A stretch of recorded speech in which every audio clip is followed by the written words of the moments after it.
This super simple red lentil dal is frugal, hearty and comforting. It's packed with plant protein and uses mainly store-cupboard ingredients, ideal if you're trying to eat well and economise.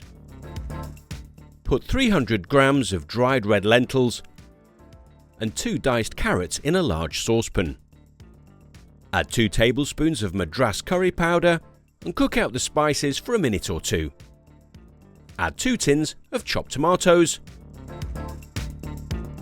and a litre of water.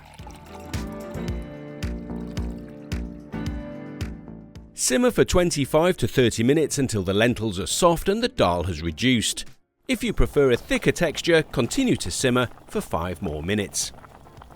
Add 450 grams of fresh spinach and cook for 1 to 2 minutes until wilted.